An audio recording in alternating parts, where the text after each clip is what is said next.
Neighborhood Seminar Series. Before we get started, just a few logistics and housekeeping for today's seminar.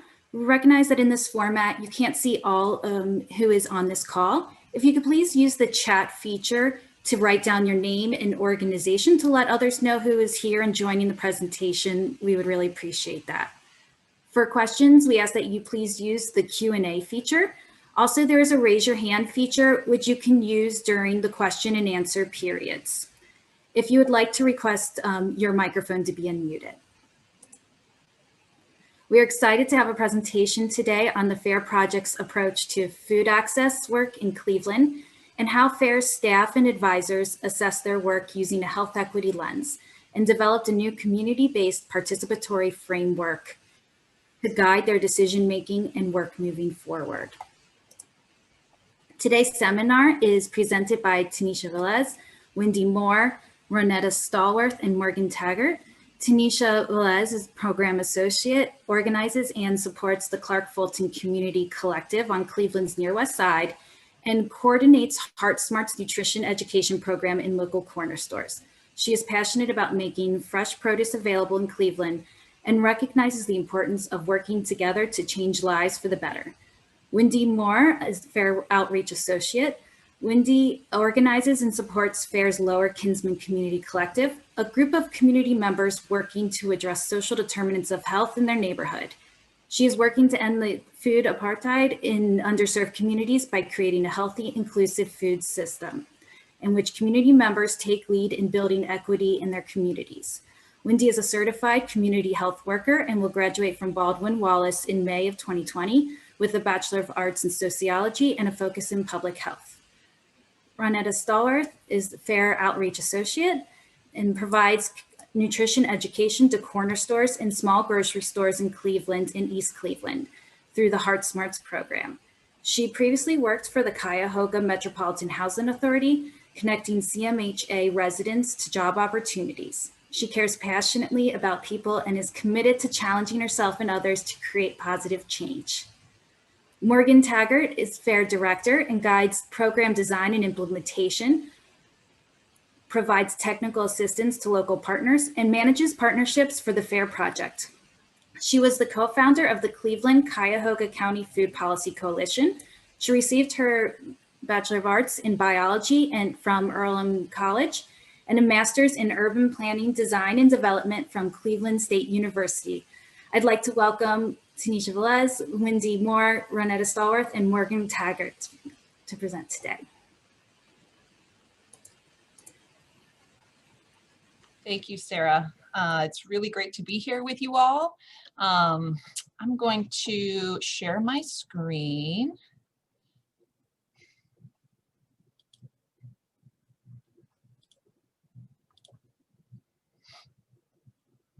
Okay, can you all see that?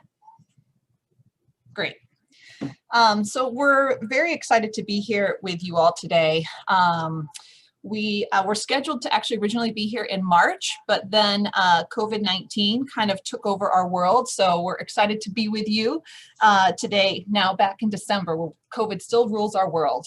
But we wanted to share some, I think, timely information about the work of FAIR using an equity framework. And we're going to present today a case study based on our Heart Smarts work in corner stores. So Sarah, Dr. Cooper-Gonzalez introduced our whole team, but this is the team for FAIR. Myself, I'm director. Ronnie, Wyndi, and Tanisa all have various roles within the FAIR project, working with community and developing community projects. And so today, what we're going to talk about is really share kind of the genesis of FAIR and how FAIR began. And then talk through a little bit more about our theory of change and our approach and how we developed our equity framework about 2 years ago now and how that's impacted our work broadly in FAIR, and then talk through Heart Smarts, which is a nutrition education program in corner stores, and how our equity framework in comparison with 2 other cities, San Jose and Indianapolis, impacted the work that we did. So in the early stages of FAIR, this was an initiative of the Food Trust, which is based in Philadelphia, Pennsylvania, and was started in about the end of 2014 when we had a couple of different programs and projects in Cleveland and in Ohio where we had local partners working with the Food Trust. One was around actually our healthy retail work here in Cleveland through the REACH program. And through a Kresge grant, we were working closely with the Food Trust staff on corner store work here and figuring out how to best work with store owners and the community to change some of the, and improve some of the healthy options available in those stores. We also had a partnership between some folks working on farm to school here in Cleveland with staff at the Food Trust in Philadelphia. And then more broadly in the state of Ohio, at that time, the Regional Convergence Partnership was putting together a healthy food financing initiative statewide in partnership with some statewide stakeholders to really figure out how we could finance a grocery store and healthy retail in communities, both urban and rural, that had low access to grocery stores. So as a result of those connections, Dr. Bill McKinney, who was Vice President of the Food Trust at the time and Director of Research and Evaluation, really saw an opportunity to take a more comprehensive approach to food access here in Cleveland and Cuyahoga County. And through that work and a partnership with the St. Luke's Foundation in those beginning stages, we entered into a year-long kind of planning and assessment phase where we reached out to over 100 partners and conducted interviews, hosted convenings, and had conversations about what was happening in the food system, what different grassroots groups and institutional partners were working on to really begin to learn the landscape and listen to some of the work that was happening on the ground, where the gaps in terms of resources and partnerships and sometimes trust might be, and where the opportunities and assets were that we could build on to have deeper impact in our community when it comes to addressing access to healthy food. So as a part of learning that landscape and that assessment, we built an advisory group that we still work with today, 6 years later. Many of those original members are folks that we continue to work with through the FAIR project. And then we released this report, which you can see here. I think Tanisha is going to share a link to it in the chat if she hasn't already. And this really outlines recommendations in a couple of different program areas. These are the 8 areas that we focused on in that original report. It includes urban agriculture, youth leadership, healthy retail, nutrition education, healthy food financing, farmers markets, partnerships with healthcare institutions, and then farm to school. So we really wanted to kind of dig into each of those different program areas, but also think about how we can activate all of those program areas at the same time and what the opportunities for collaboration might be. And so kind of guiding this work in that planning year and really led by Dr. Bill McKinney was developing what we've come to call our theory of change for the FAIR project. And FAIR stands for Food Access Raises Everyone. And our approach and our theory of change with FAIR is really built on a couple of, I think, key elements. We're going to talk a lot more about the equity framework today that we developed. But I think some of these key pieces around our theory of change will be helpful as you get to know a little bit more about our work and our team and how we approach what we do. So we really use a participatory approach and really want to engage community members and those most affected by the issues that we're working on in program design, in program development, and in program implementation. And also sometimes when we can, evaluation of those impacts as well. We really want to focus a lot of our work on the assets in a community. What is already there that we can continue to build on, whether those assets are people, whether those assets are corner stores, other grassroots organizations, what's existing in that community that we can support and help build the capacity of when we're talking about having an impact on not only food access, but other indicators of community health. We also really believe in an integrated approach that not only focuses on access to healthy food, but all of the other social determinants of health, education and employment, really thinking about how we make connections and not just stay in the healthy food access space, but how do we begin to build connections with these other determinants of health to really use a comprehensive approach. because we found that's how community members really think about their community. We find a community member is not just thinking about food access, they're also thinking about criminal justice and policing. They're also thinking about the quality of education in their schools. So FAIR has really tried to, as we've evolved, integrate more closely with other determinants of health as well. We also want to center community voices in decision-making. And my colleague, Wyndi Moore, is going to talk a little bit about the community collectives, which I think will highlight how we begin to do that through FAIR. And then last but not least, the way that we work and the FAIR structure is really based on collaborations on multiple levels. Collaboration internally with our team, collaboration with community members, collaboration with partners. And really, we are about the long game. We're about building relationships first, and really thinking through how we can develop programs and projects that really leverage these investments in these trusting relationships with community members, with store owners, with other stakeholders. And those are kind of the elementary building blocks of our theory of change with FAIR. So with that theory of change, so the work of FAIR over the past 5 or 6 years now is really to listen to community and to be flexible and adaptable. And so we, over our time as a project over the last 6 years, we've really tried a lot of different methods and strategies to connect with community and key stakeholders. We host several different convenings over the past several years. One you can see here, when we used to be able to meet in person. We hosted our first virtual convening last Thursday evening that was co-hosted by our community collective members and highlighted a lot of innovative community-led projects related to COVID-19 in Cleveland. We do a lot of one-on-one meetings and group meetings with individuals, really trying to understand what the needs are and what the opportunities are, and developing those solutions together. So we also kind of create, I think, through our framework, the opportunity to be responsive. And we'll talk a little bit more about some of our work during COVID-19. Ronnie's going to share some of that work with our stores, but we've also, we'll also highlight some of the other work that we've been able to, because of our structure, been able to pivot quite quickly during even a global pandemic to make sure that our work is meeting community needs. We've also in our time really thought through and tried to connect through a lot of different partners about where those barriers and opportunities are in providing technical assistance. This was both with the Cleveland team as well as the Philadelphia team. And that could be around nutrition incentive programs with farmers markets. We worked closely with the North Coast Farmers Market Collective on their WIC Perks program. We've also worked with healthy food financing projects here in Northeast Ohio. So we've also been able to provide some expertise when it comes to food systems and community food systems and working with local partners when they've identified a need or an opportunity to work together.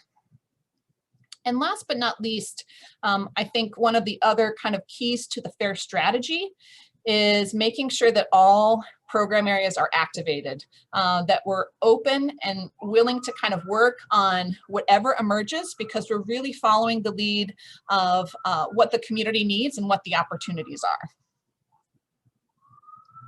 So back in 2019, we began a diversity, equity, and inclusion assessment process, both with our staff and advisors.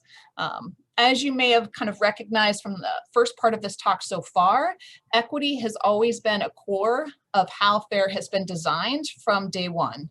But in January 2019, we really decided to pause and take a moment to really reevaluate if we were living up to the values that we hold so dear as the FAIR Project. And not just have a one-time conversation, but we actually took 3 months to really dig deep and assess our internal operations, our partnerships, our collaboration, how we fund, how we communicate with others, and use this amazing guide from the Centers for Disease Control and Prevention, which I put a snapshot up here.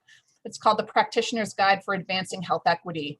And this is an amazing guide. I know there are a ton of toolkits out there, but this one stands out. The way that we used this guide at FAIR was to use these kind of amazing question sets at the end of each section. that we then did in a parallel process with our staff in Cleveland and Philadelphia and with our advisors. So each of these groups met separately over these 3 months and really tackled in a meaningful and deep way, and really sat with these questions and tried to answer as honestly as we could, even if that honesty meant that we were falling short.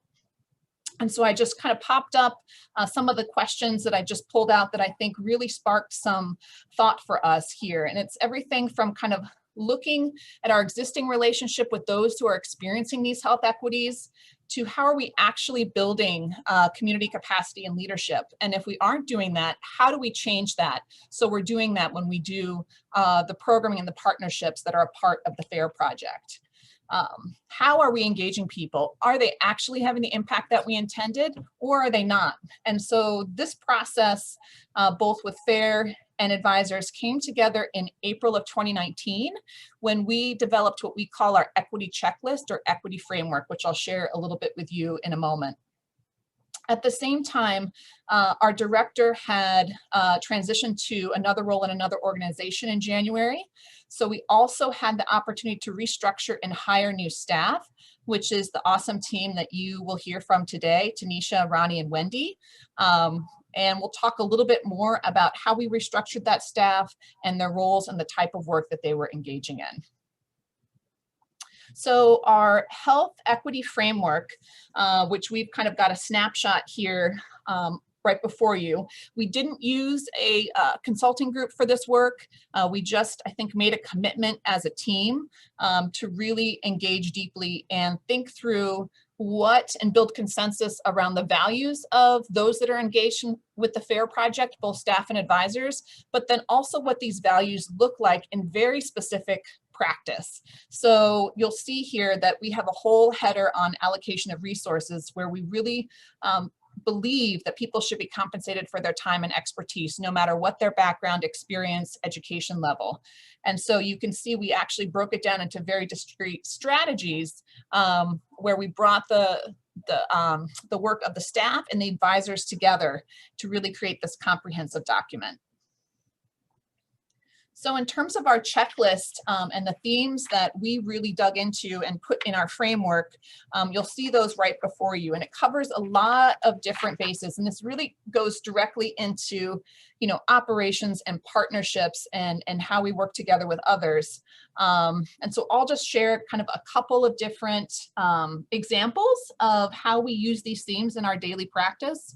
So for example, with allocation of resources, we have a community collective in the Central Kinsman neighborhood in Ward 5, and they actually have their own budget, which is a part of the FAIR budget, and they get to make decisions on how that money is spent.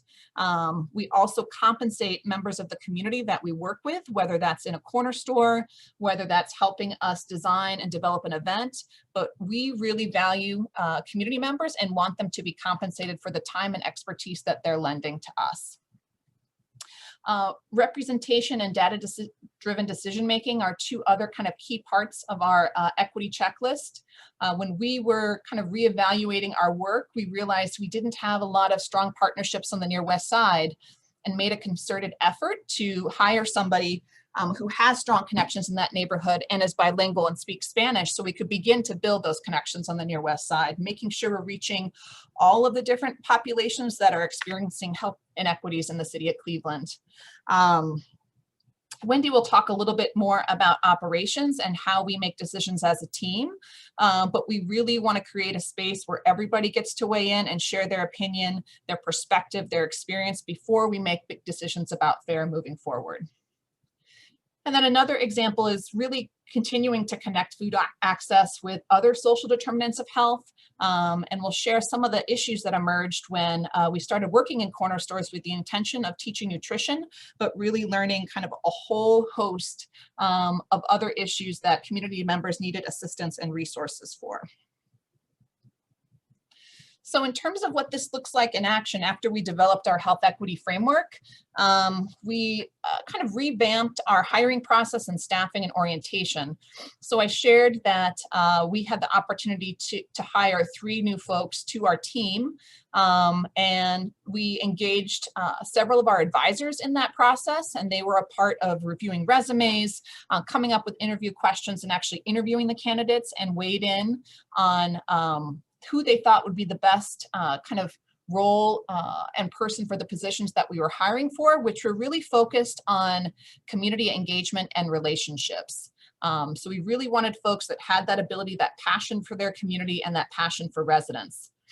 As a part of that hiring process, we also designed an orientation based off of some work that Dr. Bill McKinney had done at the Food Trust to design a summer research institute. So we were able to kind of put together, it must have been almost maybe 2 months of intensive orientation with this team. So we all had a deep understanding of the social determinants of health, of our equity checklist. We also had everybody kind of give us a tour of their own neighborhood through their eyes. Where they went to school, where they do their shopping, so we could really understand these different communities that we were going to be doing deep work in together. We also covered kind of basic information about data collection and ethics and research, and everybody got city certified. So we really wanted to give folks on our team a really good foundation before they engaged in some of the work that they did. And that was really a result of kind of building out this equity framework. I'm going to turn it over to Wyndi now, who's going to share a little bit more about how we transition some of that work with FAIR into focusing some energy into building community collectives, how FAIR operates as a team, and how we build and develop new partnership, and some of our work during COVID. Thank you, Morgan. Hi, everyone. Glad to be here. Okay, so where should I start? The strategy that we use in engagement is small but deep, which results in a deeper, meaningful connection in community and across our staff. Our process is circular. Our organization is not top down. So everyone that you see that is here, as well as 2 other advisors, we make decisions collectively and make sure that our process and the work that we do in community is uber transparent.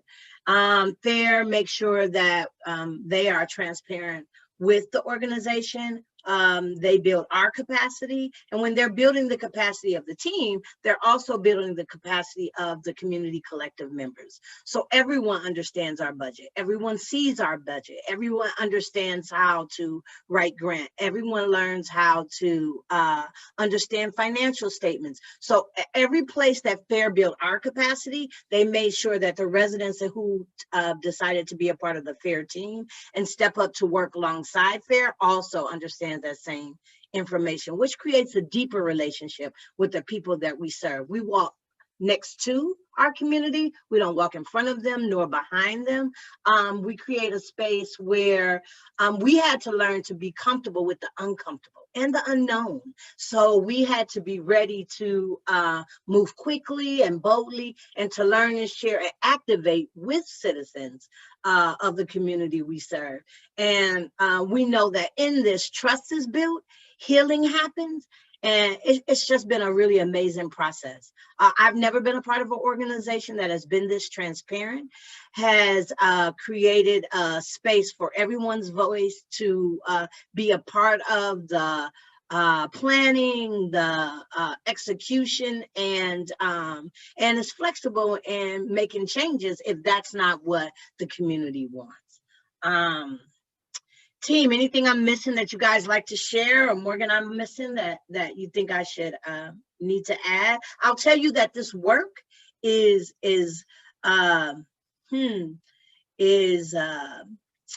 different, because all the spaces I've been in before, I've never been a part of all of the processes.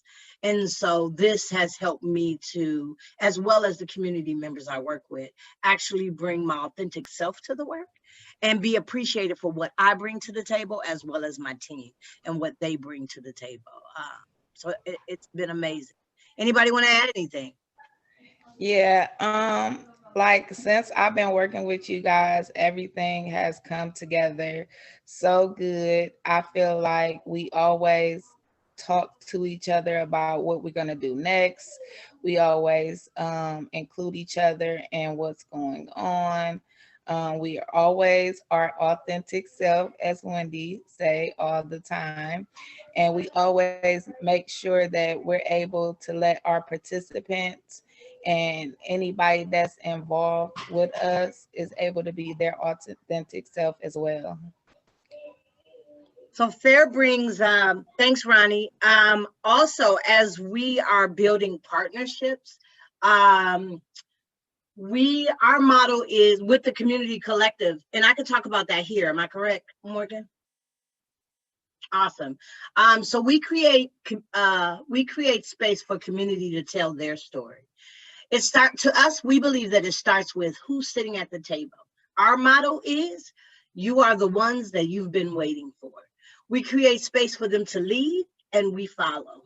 As I said before, the engagement is small and deep, which results in a deeper, meaningful connection with with the community that we're serving, as well as stakeholders. We use the same models when we're meeting with stakeholders in the community, and create space for them to get comfortable with sharing what they don't know, what they haven't been doing, and actually reaching out to us to find out how can we do it in the way that you're doing it, so that it's not just about this grant, it's about building relationships so that when this grant is over, we have opportunities for them to still be engaged in the work that's happening in their community. And in some opportunity, they've been creating opportunities for some residents to actually lead some of the work that's in that community.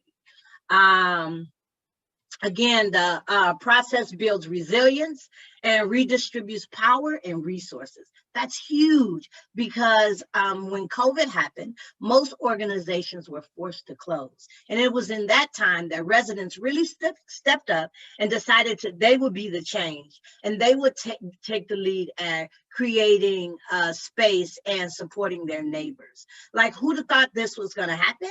But it did. And every foundation that we've been in contact with has had to look at things from a different perspective and move differently. And no one had time to take it back, reevaluate it, create this long plan. It was, these are the people that's stepping up to make it happen. Let's do something. And the results were phenomenal. And the power that community felt from doing this work is just huge. A lot of them are moving on to become nonprofits. Like, real things are happening, and real people are taking the lead to make that happen.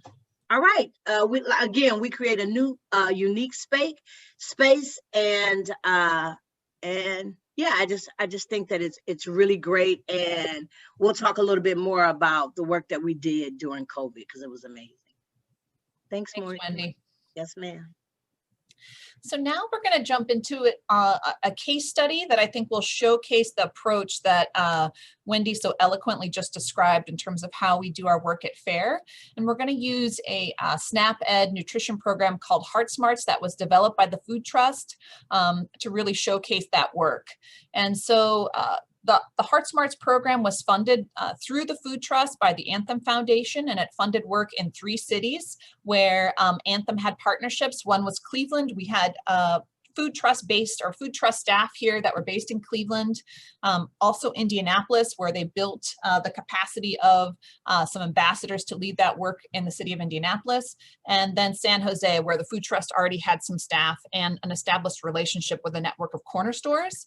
And so here in Cleveland, because of some of the work that the Food Trust was doing with the PRC and the REACH team around healthy retail through the Kresge grant, we were able to work with folks here, including Bree, to really identify stores within the network that they were working with, which at that time I think was a little bit over 20 stores on the east side of Cleveland. Which of those stores might be a good partner for this Heart Smarts program? And so before we dive into that, we wanted to kind of highlight some of the work that and the perspective of store owners and participants in the program, so you can get a better sense of what folks think about the Heart Smarts program.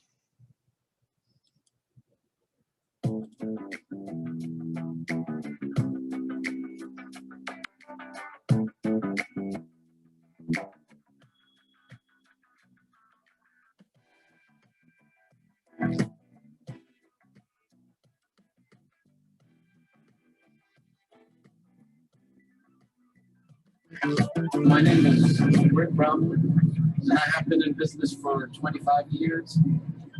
Well, I see the vegetables, the fruits, the oatmeal, you know, a lot of good stuff that you guys bring into the neighborhood, which helps them, you know, eat better, feels better, you know. That's what's missing in the neighborhood. Well, something they attract a lot of customers, and we kind of got used to the program, and it's nice, and the neighborhood likes it, and the customers like it, and they look forward to seeing, you know, the nutritionists and get more nutrition value. Well, now they ask a lot of questions to bring in more fruits, more vegetables, oatmeal, cereal, you know, juices, 100% juices and stuff like that. And they're looking for organic stuff too. Well, fruits and vegetables mainly, something that we didn't have before. So now we start carrying, and they're asking for it. And it's moving on a daily basis. And now I want to start eating healthy too, because now I've been eating, you know, unhealthy for years. And since we start carrying fruits and vegetables, I'm eating more fruits and vegetables. So it's good for the neighborhood and it's good for me at the same time. Yes, I want to make a larger, more quantities of more nutritious stuff, bring more vegetables, and see how it goes.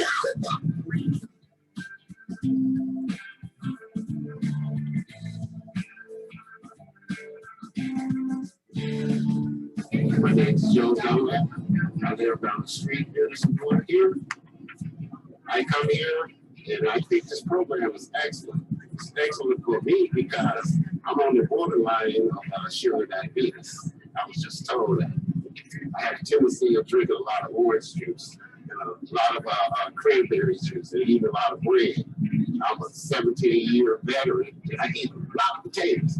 And they say the potatoes is the one that's causing the excess sugar, a lot of sugar. So when I come here, the lady introduced me to this program, and she done called me about 5 or 6 times with this program. So I think it's very interesting, and I think it's very helpful.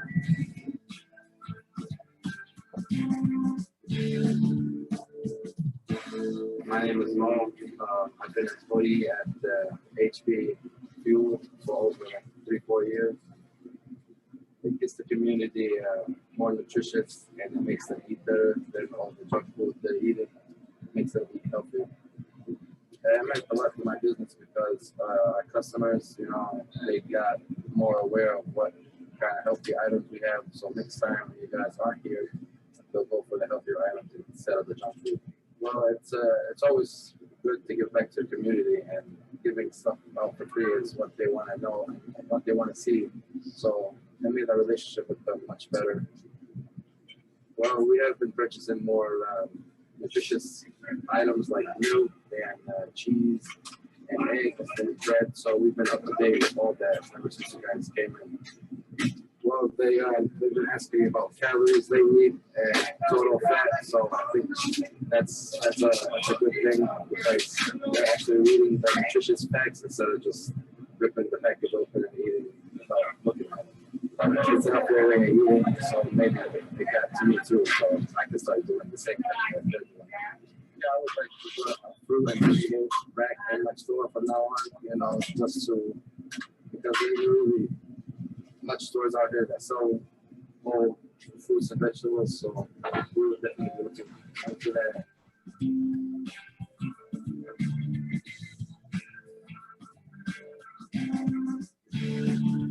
Hi, my name is Michelle Schumann, and I've been in business for 20 years. And a little bit about the store. It's grown, come a long way to get to where we're at today. Customers start coming more for healthy food. They're always asking when you guys are coming back. We have to order more healthy food each week. So we go and buy fruit and veggies.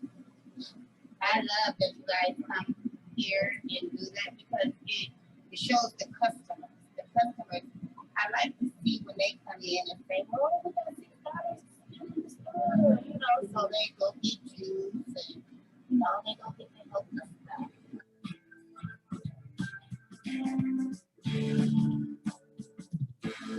My name is Mario. I've been here for like 25 years. It's a good area, nice neighborhood. It's changed a lot over the years, but it's getting a little bit better. The people realizing what kind of food they need to eat, and what you guys being here is showing them. It's helped them a lot, and trying to stay off the junk food. Gave us a little boost, bringing the customers back in for stuff that wasn't really selling too much. So it's changing up a little bit. We're stocking a little more healthy items, vegetables, fruits, especially the fruit bowls. They're kicking off and they've been doing real well. And we're doing more veggies and stuff. And we got more frozen items, fish and frozen vegetables, and we bought a new freezer just for stuff like that. I'm thinking we need to change a few things, get more healthy items. People actually do need it and they want it. They're just sometimes too scared to ask or think we won't order it. Planning on getting more healthy items and expanding the healthy food and the vegetables and fruits and stuff like that.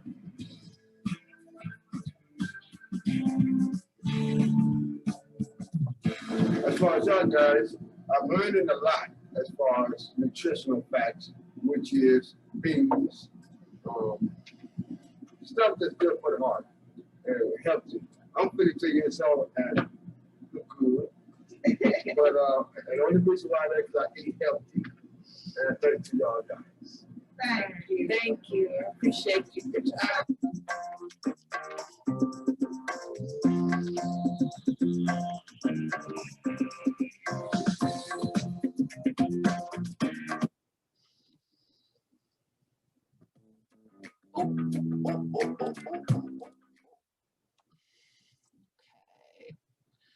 So we thought it would be helpful to kind of hear the perspective of store owners and also get a sense of the store environment and who we're working with. But to share a little bit more about that, I wanted Ronnie to kind of talk through and share some of the stores that we work with, our relationships with the store owners, and some of the healthy products that you can find in some of these stores.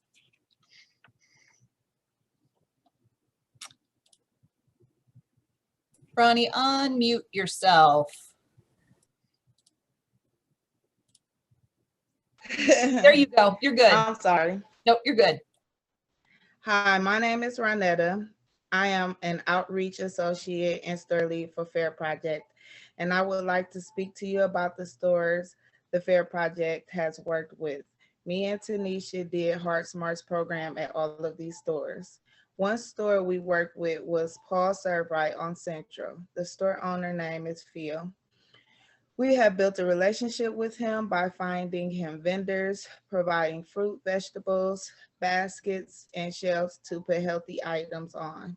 We also provided payment to him. The people at Paul Serve Right know me from the neighborhood because I live in this area. The people always greet me and Tanisha. They are happy to see me And we have a few that just aren't having a good day, but for the most part, everyone comes and participates in the Heart Smarts program. This store has fresh vegetables, fruits, cheese, popcorn, sandwiches, juice, water, eggs, milk, fish, granola bars, and baked chips. Our next store is Hayden Store. The store owner name is Mario, and we have a great relationship with him. We listen to his needs and the needs of the community. We provide the community with resources, healthy lessons, tools. We provide fruit, vegetables, basket racks, and payments. The people would come weekly for their lesson to talk to us about their health issues, their needs since COVID-19 started. When we left, they were asking when were we coming back to do the Heart Smarts program. The next store we have is Nobles. The owner is Tony. We have a great relationship with him, and we listen to his concerns and needs, come together and meet the needs of the community. He also encouraged people to participate in the Heart Smarts program. I don't know a lot of people in this area, but they're really happy to see us. They enjoy the lesson. They also enjoy the tools that we sent them back with to complete the lesson. The stores have fresh vegetables, cheese, popcorn, fresh sandwiches, juice, water, granola bars, baked chips, fish, frozen fish, shrimps, eggs, tuna, cheese, and milk. Okay. Then we have Eagles, our newest store on Kinsman.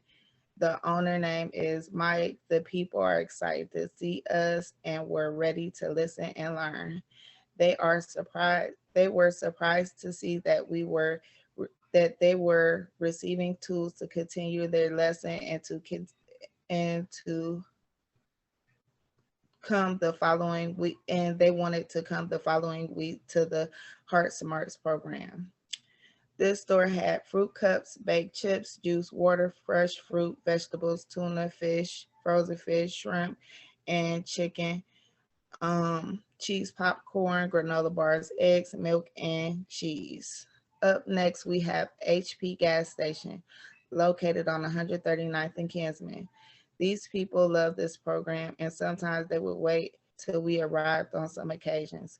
We built a great relationship with the store owner, Mo, providing fresh fruit, vegetables, basket racks, and baskets. This store had fresh vegetables, fruits, cheese, popcorn, fresh sandwiches, juice, water, milk, cheese, eggs, granola bars, and baked chips. Last but not least, last, oh, sorry.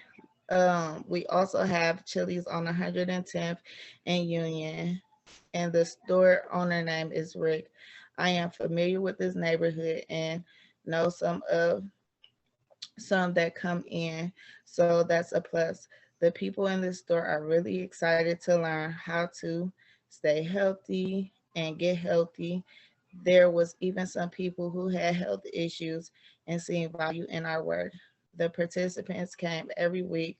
They talked to us about their blood pressure. Their blood pressure was high and they were looking for a new way to eat. The store had fresh vegetables, fruits, cheese, popcorn, eggs, milk, cheese, tuna, sardines, juice, water, granola bars, and baked chips. We also have a new store, Tony's. It's on Fulton, and we just started a new relationship with that store owner, and they have a lot of fresh vegetables, garlic. They also have something they call sofria as well that I found interesting. It's good to mix with your meals. They have water, eggs, milk, cheese, granola bars, um, and some baked chips. We also provide each person that participates in this Heart Smarts program, Heart Smart Bucks, to buy all of these healthy items in each store. We provide each store with signage and food labels.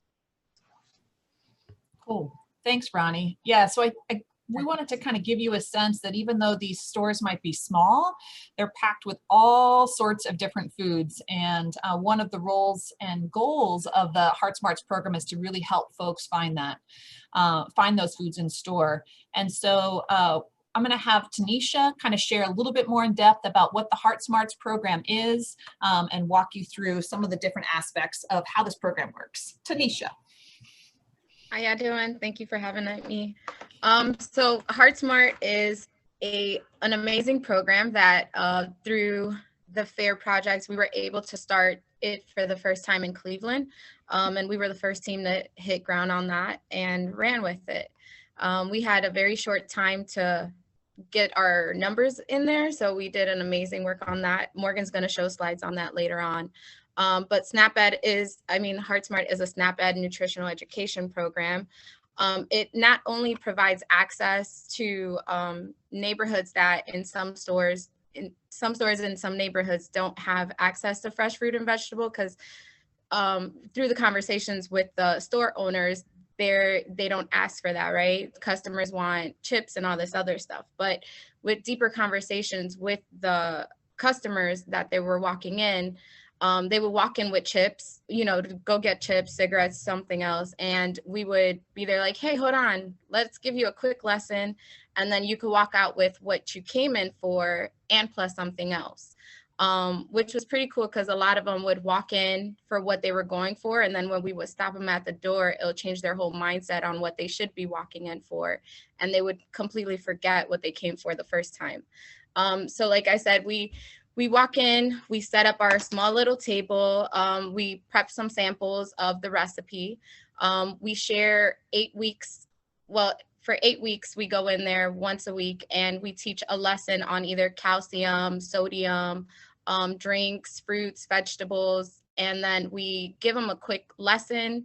They do a survey to see how their reaction is to the lesson. How do they implement these things already? And then if they come weekly, we ask them about the week before. How have they provided that, that piece that we taught them on in that week that they didn't see us for? So they learned something new. They get money to spend that they didn't have to spend in the first place, maybe. And we give them an incentive. So it could be a cutting board, measuring cups. We also gave them recipe cards. It was pretty cool to see their reactions to that because not a lot of programming happens in these places, in these corner stores. And it's kind of like the forgotten part of the community, right? But it's so key and so hard to these communities because this is the meeting place for a lot of them. And they have this relationship with the store owner that it made it very easy for us to move in there and build these relationships with both the store owner and the customer. And we open that relationship up to see how else the store owner can provide for the customers in that community that they serve immediately, right? So yeah, we do the Heart Bucks. We give them store tours. So Ronnie and I, we were a great team at this because we had that communication skills that if I'm, doing a lesson, Ronnie would go ahead and she'll pick up that group and hey, come on, I'll show you guys what you guys can get. A lot of the time, people didn't know what they could buy that was healthy. So they would look at these bags of chips, right? And we would compare the sodium on a regular Cheeto bag compared to a baked Cheeto bag. And they would be so amazed by the difference. And we can touch on the juice too. Like people didn't know what was 100% juice with the sugar in there compared to anything else. So they didn't even know how to look at the percentage. So us giving them that basic knowledge, they're like, hey, the whole time we've been drinking this juice, not knowing that it was so unhealthy for us. So it was amazing to see that reaction of the customers and how the lesson can be put into play right away. So it wasn't something like, okay, we gave you this little piece and then you guys can go ahead and figure it out. We gave them that applicable skill right there and then in that store at that time.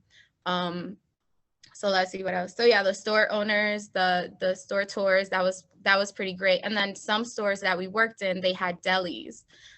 So when the customer would ask for a sandwich or something, we would, they would look at us and it's like, ask for the mayonnaise on the side, and then they'll actually do it, right? Or When it came to a cheeseburger, let's choose a cold cut or something. Or when it came to fries, how about a side salad or some baked chips? So we gave them those skills right there and then, and they actually applied it. And then people kept coming back, which was pretty cool. Sometimes they would wait for us at the store when they knew it was our time and our day. They would wait for us outside, and they'll even help us like set up. They'll bring out the tables because they were just waiting for us to be there. So that was pretty cool to see that reaction from a community that, you know, that they go underserved sometimes. And then, so this is like our participants. So 51% of them were male, 48 were female. And then the amazing part was the smoking cessation part, because we would go for 8 weeks at a time.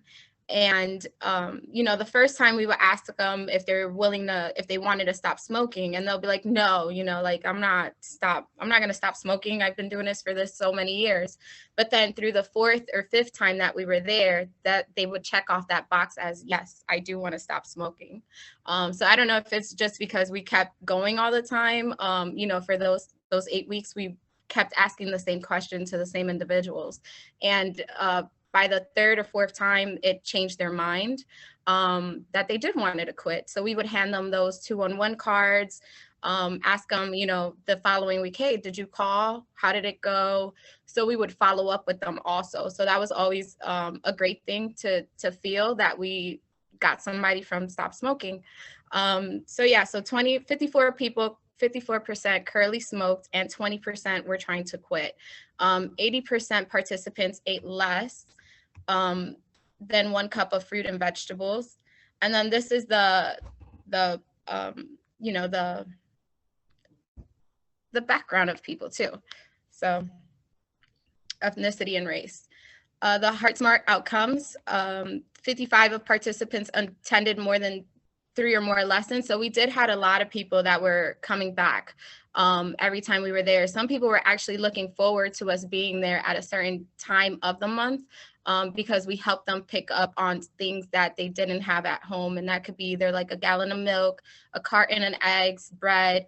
They would look forward to us being there. Some customers would help other customers come to the store and do the HeartSmart lesson. Sometimes we would see one lady come in and she's like, we'll be right back. And then she'll go out and then come back with a car full of people just to bring them to the store so that they could do the lesson and earn those heart bucks and be able to complete the survey. So it was always cool to see that community was always helping community build off of what we were trying to, you know, help motivate them to do, which was eating healthy.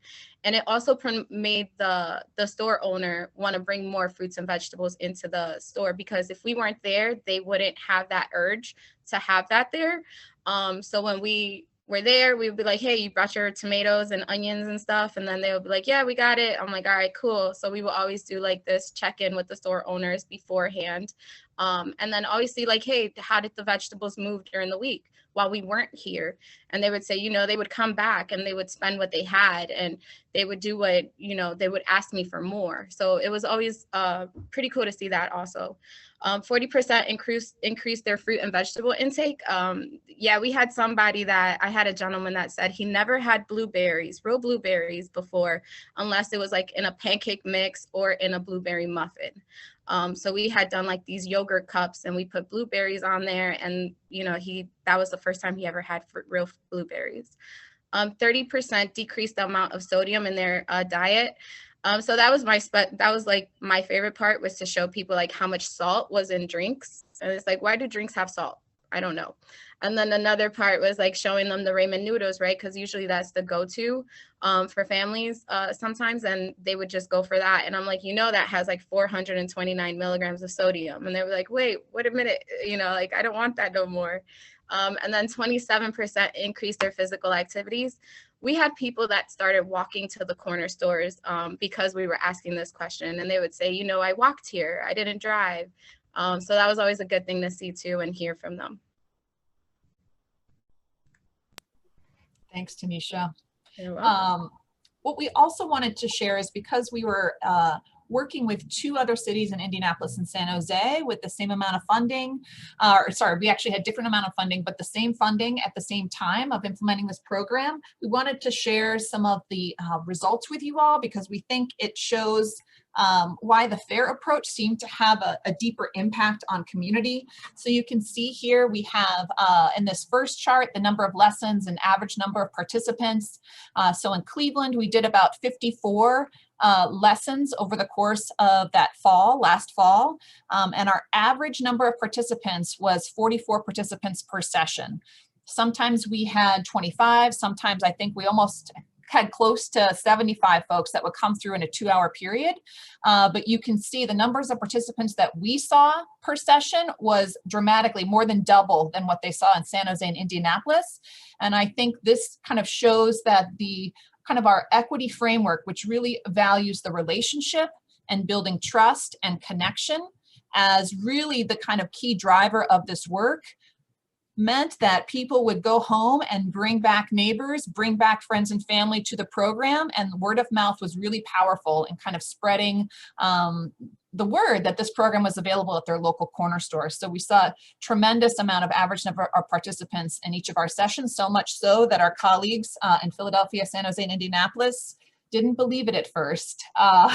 But we also total number of participants, our goal was around 1,400 and we got to over 2,400 participants in that time period over those 3 months. And so blasted past kind of our initial goal. I will say Cleveland got the smallest amount of money of all of these 3 cities. So what we got, we really put to work and really connected with thousands of community members around nutrition education, as well as resources and linking them to things like smoking cessation, as Tanisha mentioned. And when you compare to somebody like Indianapolis and their program, they had about 350, 400 folks come through their program, and we were able to multiply that times a factor of 6. We also wanted to share our redemption rate. So as Tanisha and Ronnie mentioned, we have Heart Bucks that are a part of this program.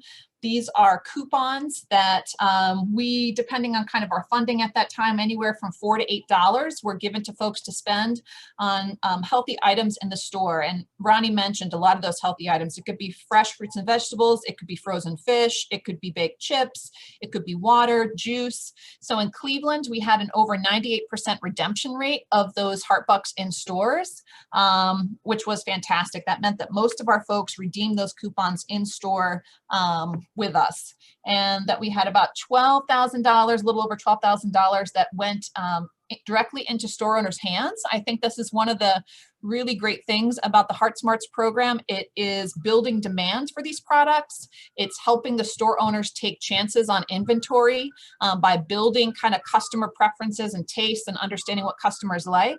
It's also taking away the financial risk for a customer who might be on a limited budget to try a new healthy food. And so in Cleveland, those $12,000 went directly back into these small businesses to help them purchase healthier foods.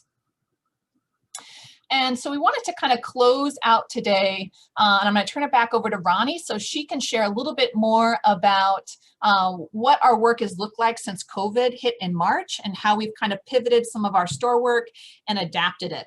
So Ronnie, go ahead.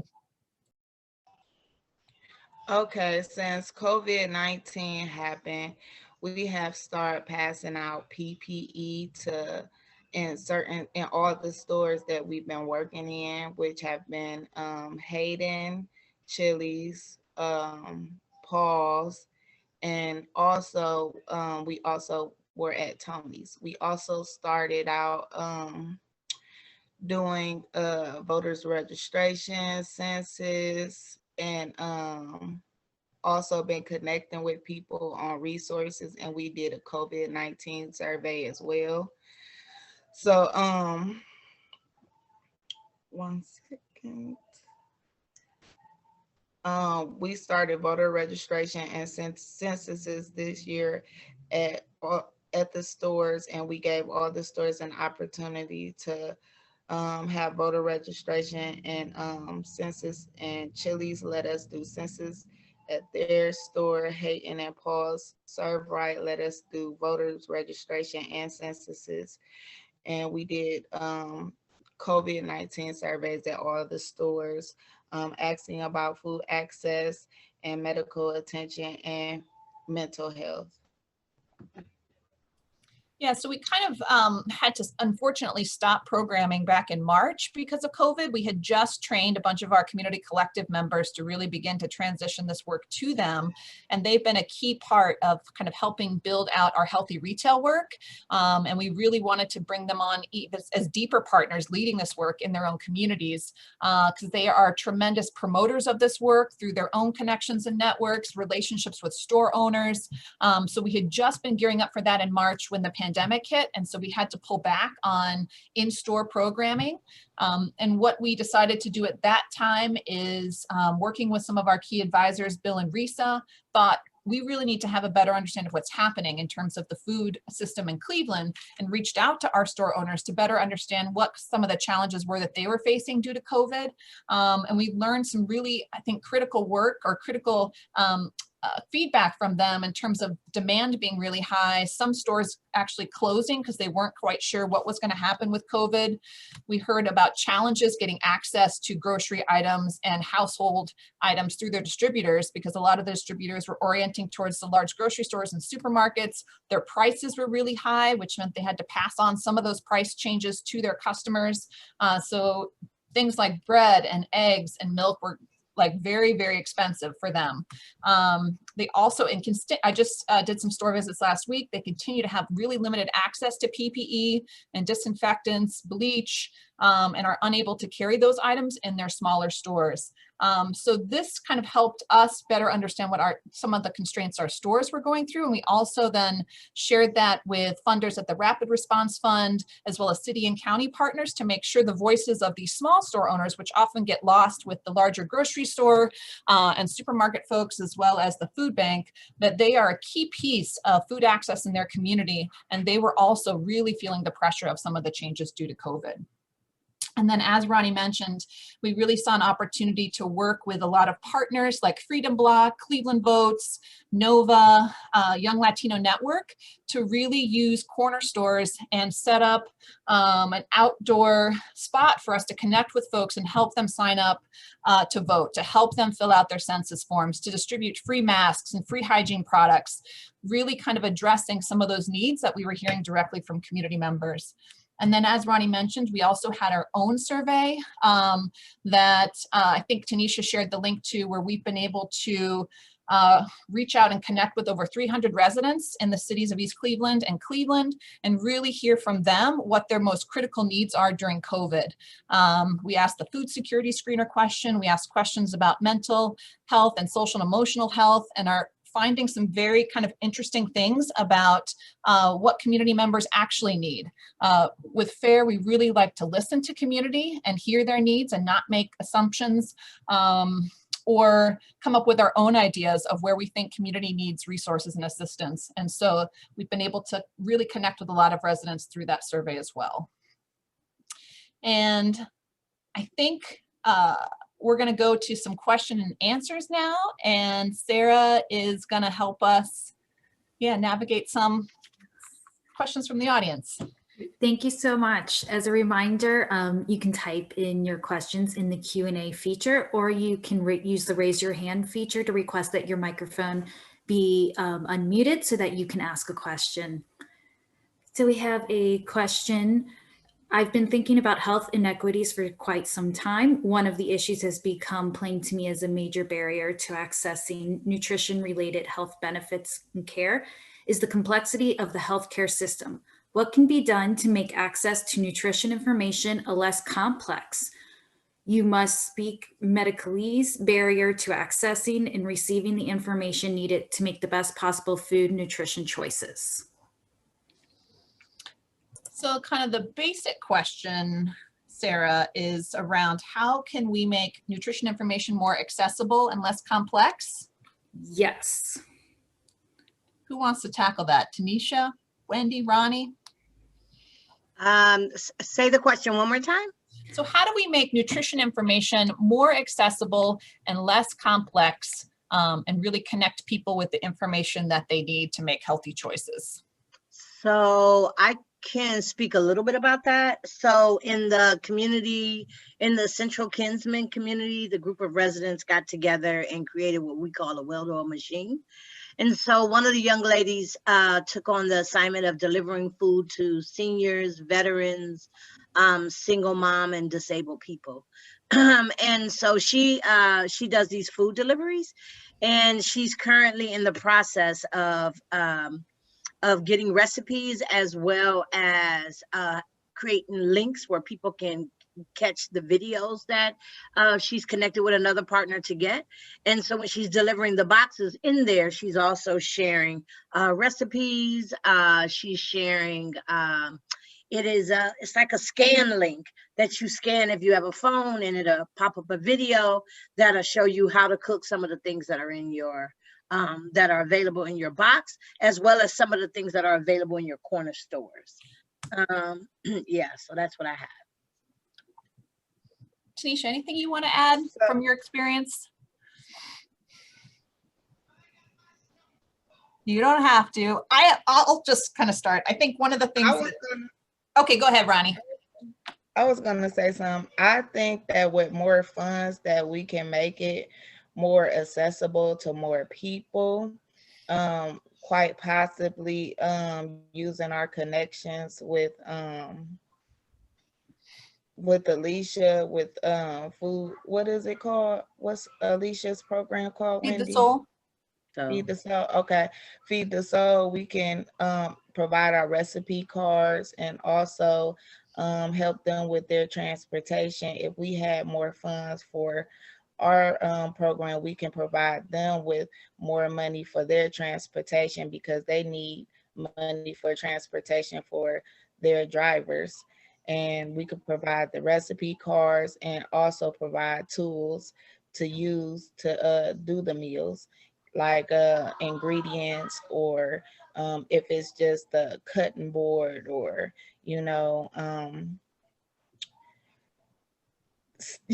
I don't know, stuff, the stuff that we usually pass out during our Heart Smarts program, like bean strappers and cutting boards and stuff like that. Yeah, kind of those basic culinary tools. I think the other thing, kind of, learning along with you all as we've done the program, I think taking the information to where people are and not expecting to come people to a place where a program is happening. Like, take the information to the people themselves at the point that they're making the decision about what food to buy. I don't know how you can design an intervention at that moment, at the point of purchase, where the focus is on listening and understanding, and not saying, don't buy that. Hey, let's look at these two different drinks and let's look at the labels together. And actually this one is going to taste just as good and it has 20 grams less sugar. Like, how do we kind of have those relationships in the store, provide some support for them to make a healthier choice, which can sometimes be more expensive, and apply that information in that moment? I think that's where nutrition information becomes accessible. I think the other thing that this team did really well is connect with people first and share nutrition information second. We wanted to connect and understand something about their lives, what is going on with them, and then we bring that nutrition information kind of through the side door a little bit. And I think it allows us to hear where they're coming from and not make a prescriptive choice or recommendation, but saying, really meet them halfway and share that information through a relationship that we're building with them week after week, and then apply it right there. And the other thing, these are like 5 to 7 minute lessons, and we keep it really simple to the main messages. And I think that is a quick takeaway that we emphasize with these Heart Healthy cards, that really makes it something that they can apply immediately in their own lives. You tied that up well, Morgan. That was awesome. Relationship first, your message second. Yep. You got it. And it's a long process. It's not short and quick. It is a long process. Yeah, we've had individuals that, the first lesson, they didn't want to talk to us. They wouldn't even look our way. But then by the time the 3rd or 4th lesson, it's like, oh, okay, you guys are here permanently for a little while, so I might as well come over here and talk to you guys. So it was pretty cool. And sometimes the lines would be so long. We're like, listen, you just got to stand right there. You won't lose your spot in line. I will go and get what you need. Like, just listen real quick, do this quick survey, and we'll get you out the door. Because that we got to understand that we're on their time also. So not only are we at the store they shop at, but we're on their time. So we have to make it as quick as possible, but as informative as possible also, to where we're not missing out on any information that they need. But still provide them with what they want, you know, because everybody needs eggs, milk, and bread. So that was like our first go-to was like, here, you know, you get eggs, milk, and bread, $6, boom, there you go, you got it. Some people even just buy it for their kids. Like, oh, I'm picking up my kids from school, so this is like a snack that gets them from, you know, school time to meal time. And then they'll grab oranges, juice, and potato chips, which is better than having to drive through a McDonald's line and pick up something so unhealthy and then serve it to their children. So, you know, it's a lot about meeting where they're at and giving the community the empowerment, right, that they do have over their communities, for them to say what they want to see in their stores and nutrition wise, and not change much from their culture. Yeah, sorry, Tanisha. And piggybacking off of what you said, I think it's also about also coming into communities and believing that they know something about what you're coming to bring, instead of assuming that no one know. A lot of people come into communities and assume that they're uneducated about what they need. And how do you go in and meet people where they are and find out where they're at and how to take them where they want to go, and how do you take them there? How do you partner with? And they're also, relationships is also super important, because a lot of organizations come in for what they need and not really elevate people that are already doing work in that community, who live in that community, who know what they need, their community needs. So really treat them as citizen scientists and believe that everything that they give you is a gift, and respect them for that gift and see how you can support based on that and squeeze in what you need later. Thanks for letting me share that. Great. We have another question. With additional funding, what expansions would you make to the program, and how would your priorities shift? Well, we actually talked about this, and right around we kind of spent some time in January, February of this past year before COVID hit to really reflect on our program, what we learned, what we would want to change and do different. And I think, first of all, I went into stores last week and they're still asking for us to come back. So we know that the demand on the part of the stores that we've been with, as well as, I don't know how word gets out, but we've talked to other stores in the network and they want it too. So I think the demand to bring this program to stores and having the store owners be a champion, I think there's an opportunity to expand this into additional neighborhoods, because we were only in a handful of neighborhoods with this project, which was a pilot. We also really wanted to build out the referral to other social determinants of health. And we've begun to kind of build some partnerships. So when folks are asking for job placement and job training, really figuring out who are those key partners, coming back to our equity checklist that we know are action oriented and meet people where they're at. Who do we want to engage? Who do we feel confident in referring these folks to so they can get what they need? And there were a lot of, you know, it could be mentoring, it could be healthcare, it could be education, it could be domestic violence and abuse. We heard so many stories because of the relationships that the team really built in the field with these folks, that they have a host of needs and the resources are out there. They just need the connection to the resources that make the most sense for them and that are most effective for them. So I think that kind of referral network, which I know a lot of our healthcare partners are doing in terms of intake and social determinant screeners, I think bringing that to the stores where folks are would be something that we'd really love to add to this. As well as, I think, you know, as you saw some of the data around the number of tobacco users, over 50% of our folks were tobacco users, but half of those folks wanted to quit. So how do we actually tailor some tobacco and smoking cessation resources for these folks? I mean, if half of them want to quit, how do we connect them with something that's actually going to help them quit? Because we know that's such a huge factor in terms of impacting health. So those are some of the things that we talked about. But yeah, opening it up to the team, if you all have other things you want to throw in there too, those are some things that I know we discussed. I think the question was about how do we build relationship with businesses? I think it's the same way we're interested, the way we build a relationship with community. Coming in, finding out what you need, how we can support you in what you're trying to do.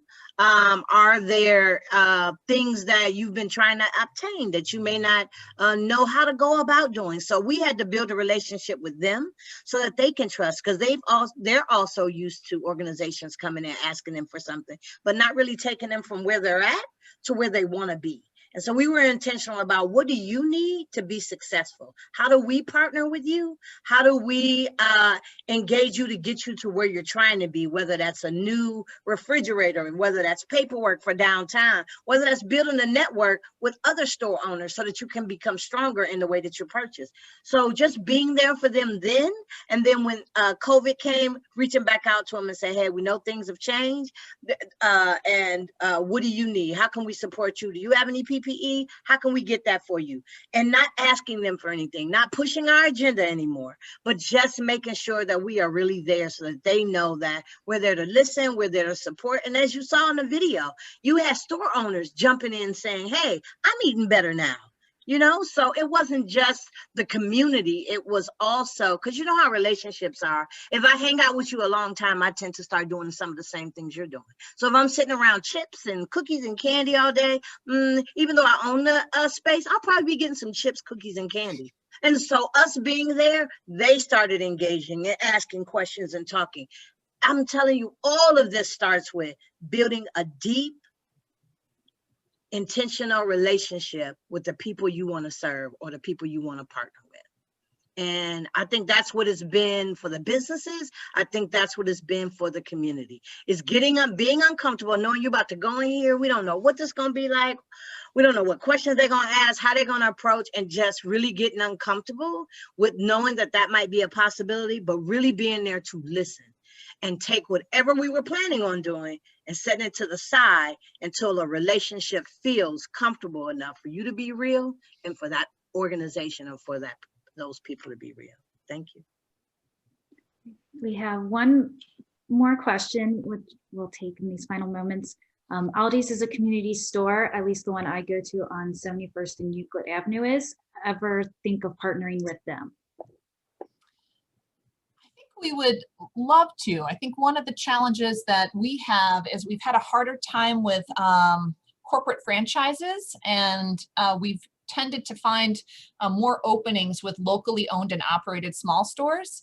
That includes dollar stores and pharmacies and folks like Aldi or businesses like Aldi, because they're often decision making is not happening in the individual store, so it's harder for us to kind of break into. But I can see those stores of being a good format to connect with a lot of other folks too. So I think we'd definitely be open to having those conversations, because you know our goal is really to connect with community, and I know a lot of folks shop at Aldi, and so that would be a great opportunity for us if we could figure that out. Great. Well, thank you so much for this wonderful presentation, and thank you everyone for joining us today. Our next seminar is going to be held on January 13th with a presentation by Patrice Kane on strategic approaches to address racial inequities in maternal and infant health outcomes. You can find the registration for that on our website.